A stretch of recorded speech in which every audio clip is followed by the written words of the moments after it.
Hello, welcome back to my channel. എല്ലാവർക്കും റിയാസ് വീഡിയോയിലേക്ക് സ്വാഗതം. ഗർഭകാലത്ത് പല ഗർഭിണികൾക്കുമുള്ള പ്രശ്നമാണ് നെഞ്ചരിച്ചൽ.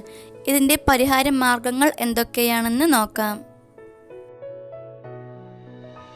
അതിന് മുന്നെയായി എൻ്റെ ചാനൽ ആദ്യമായിട്ടാണ് ആരെങ്കിലും കാണുന്നത് എന്നുണ്ടെങ്കിൽ ഒന്ന് സബ്സ്ക്രൈബ് ചെയ്യണേ. ആ തൊട്ട് കാണുന്ന ബെല്ലൈക്കൺ കൂടി ക്ലിക്ക് ചെയ്താലാണ് ഞാനിടുന്ന എല്ലാ വീഡിയോസും നിങ്ങൾക്ക് നോട്ടിഫിക്കേഷൻ ലഭിക്കുകയുള്ളൂ. പല ഗർഭിണികളും അഭിമുഖീകരിക്കുന്ന ഒരു സാധാരണ പ്രശ്നമാണ് നെഞ്ചരിച്ചൽ. ഗർഭധാരണം പുരോഗമിക്കുമ്പോൾ ശാരീരികമായും മാനസികമായും പല വിധത്തിലുള്ള മാറ്റങ്ങൾ സംഭവിക്കാം. ഗർഭാവസ്ഥയിൽ പ്രൊജസ്ട്രോൺ എന്ന ഹോർമോണിൻ്റെ അളവ് വർദ്ധിക്കുന്നതാണ് ഇതിന് പ്രധാനപ്പെട്ട കാരണം.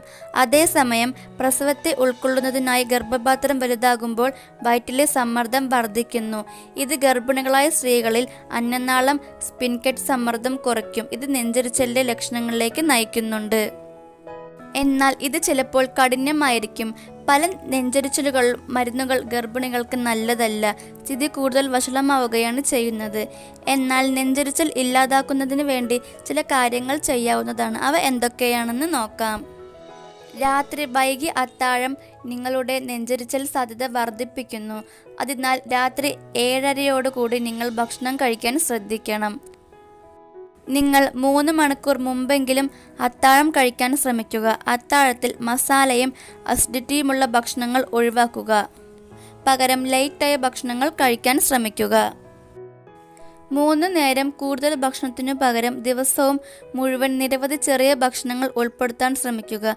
ഇത് ദഹനത്തെ സഹായിക്കുകയും നെഞ്ചരിച്ചൽ പ്രശ്നം ഒഴിവാക്കുകയും ചെയ്യുന്നുണ്ട്. ദിവസവും ഇത്തരം ശീലങ്ങളാണെങ്കിൽ നിങ്ങളുടെ നെഞ്ചരിച്ചൽ ഇല്ലാതാവാൻ സഹായിക്കും. ഉറങ്ങുന്നതിന് മുൻപ് ഭക്ഷണം ശരീരത്തിലേക്ക് ആഗിരണം ചെയ്യുന്നതിനായി കാത്തിരിക്കണം.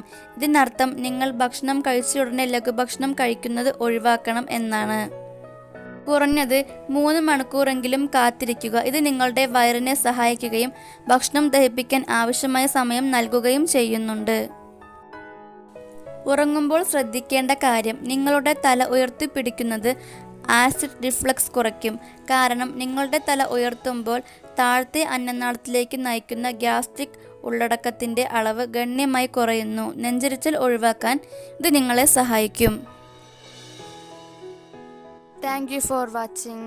എല്ലാവർക്കും എൻ്റെ വീഡിയോ ഇഷ്ടപ്പെട്ടിട്ടുണ്ടെങ്കിൽ ലൈക്ക് ചെയ്യുക, ഷെയർ ചെയ്യുക, കമൻറ്റ് ചെയ്യുക, സബ്സ്ക്രൈബ് ചെയ്യുക. ഇതുപോലെ എല്ലാവർക്കും ഉപകാരപ്പെടുന്നൊരു വീഡിയോ ആയിട്ട് ഞാൻ ഇനിയും വരുന്നതാണ്.